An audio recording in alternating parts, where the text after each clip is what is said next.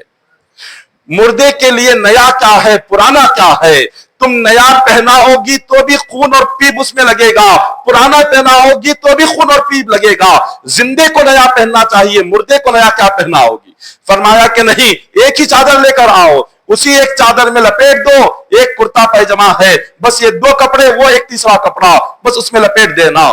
آپ کو اسی طرح سے کیا گیا. پھر آپ نے عمر سے فرمایا کہ عمر جب میرا جنازہ تیار ہو جائے, حضرت علی کو بلا کر فرمایا علی آؤ میرا جنازہ تیار ہو جائے, تو حضور علیہ السلام کے روزے کے سامنے رکھنا, عرض کرنا کہ حضور یہ آپ کا غلام ابو بکر آیا ہے, اجازت ہو تو آپ کے بازو میں دفن کرے, اگر اجازت نہ ہو تو آگے جنت البقیع میں دفن فرما دے. جا کر حضور سے پہلے اجازت لینا. جب جنازہ تیار ہوا, صدیق اکبر کا جنازہ لا کر رکھا گیا. حضرت علی فرماتے ہیں کہ آقا ابو بکر آپ کا غلام آیا ہوا ہے, اگر اجازت ہو تو اندر لے کر آئیں گے, اجازت نہ ہو تو باہر قبرستان میں دفن کر دیں گے. بس اتنا کہنا تھا. حضور کے روزے کا دروازہ کھل گیا اور فرمایا یوسل الحبیب الی الحبیب ادخلوا, اے علی میرے محبوب کو لاؤ, میری خبر کے بازو میں اس کو دفن کر دو. یہ حضور کے روزے سے آواز آئی. تو یہ اللہ اکبر, صدیق اکبر رضی اللہ تعالی عنہ, آج جس کے دل میں ان صحابہ کی صدیق اکبر کی محبت پیدا ہو, حضور نے فرمایا اس کے لیے اللہ جنت واجب کر دیتا ہے. صحابہ کرام سے, حضور کے ساتھیوں سے محبت کرے, ان کی محبتوں کو اپنے دلوں میں پیدا فرمائے, ان سے چاہت رکھے. کل آپ کا جو دن ہے صدیق اکبر کے عرس مبارک کا دن ہے, ان کے نام سے ضرور صدقہ کرے, خیرات کرے, غریبوں مسکینوں کو آپ کھانا کھلائے. دعا ہے کہ اللہ تبارک و تعالی صدیق اکبر رضی اللہ تعالیٰ عنہ کے صدقے میں ہمارے صغیرہ کبیرہ گناہوں کو معاف فرمائے, ہم تمام کی مغفرت و بخشش فرمائے. الہ العالمین, اے مالک و مولا, جتنے حاضرین مجلس سے تمام حاضرین مجلس کی دعاؤں کو قبول فرما لے. مولا ہمارے صغیرہ کبیرہ گناہوں کو معاف فرما دے, ایمان پر موت عطا فرما. مولا 5 وقتہ نماز پڑھنے کی توفیق عطا فرما. مولا ہماری عبادتوں کو قبول فرما, ہماری زندگیوں میں راحت اور سکون عطا فرما. مولا تیری ذات پر کامل ایمان اور کامل توکل کرنے کی توفیق عطا فرما. الہ العالمین, قبر کے عذابات سے ہماری حفاظت فرما, جہنم کے عذابات سے ہماری حفاظت فرما. قیامت کے دن حضور کے مبارک ہاتھوں سے جام کوثر پینا نصیب فرما. الہ العالمین, ہم تمام کے لیے قبر میں قرآن پاک کا نور عطا فرما دے. الہ العالمین, زندگی میں قرآن پاک کی برکتیں عطا فرما, کثرت سے حضور پر درود پاک پڑھنے کی توفیق عطا فرما. الہ العالمین, تیری راہ میں صدقہ خیرات کرنے کی توفیق عطا فرما. ریاکاری سے, دکھاوے سے ہماری حفاظت فرما, ہمارے اعمال میں اخلاص و للہیت پیدا فرما. الہ العالمین, جتنے بیمار ہیں انہیں شفاء کلی عطا فرما, جو مولا غمگین ہیں ان کے غموں کو دور فرما, جن بہنوں کے رشتے نہیں ہو رہے ان کے لیے بہترین رشتوں کا انتظام فرما. مولا جو قرض کی وجہ سے پریشان ہیں ان کے قرض کی ادائیگی کا غیبی انتظام فرما. الہ العالمین, جو بے روزگار ہے انہیں روزگاری عطا فرما. مولا جو مصیبت زدہ ہے ان کی مصیبتوں کو دور فرما دے. الہ العالمین, ہر مومن کی زندگی میں راحت عطا فرما, ہر مومن کی زندگی میں سکون عطا فرما, ہر مومن کی زندگی میں خوشیاں عطا فرما. الہ الہ العالمین جب تک ہم زندہ رہے مولا ہمیں ایمان پر قائم فرما، جب دنیا سے رخصت ہو مولا ہمیں کلمے پر دنیا سے رخصتی عطا فرما۔ ان اللہ وملائکتہ یصلون علی النبی یا ایھا الذین آمنوا صلوا علیہ وسلموا تسلیما اللهم صل علی سیدنا محمد وعلی آل سیدنا محمد وبارک وسلم صلوا علیہ صلاۃ و سلام علیک یا حبیبی یا رسول اللہ صلی اللہ تعالی علیہ وسلم۔ حسبنا اللہ حسبنا اللہ حسبنا اللہ نعم الوکیل نعم المولا نعم النصیر۔ سبحان ربک رب العزة عما یصفون وسلام علی المرسلین والحمد للہ رب العالمین۔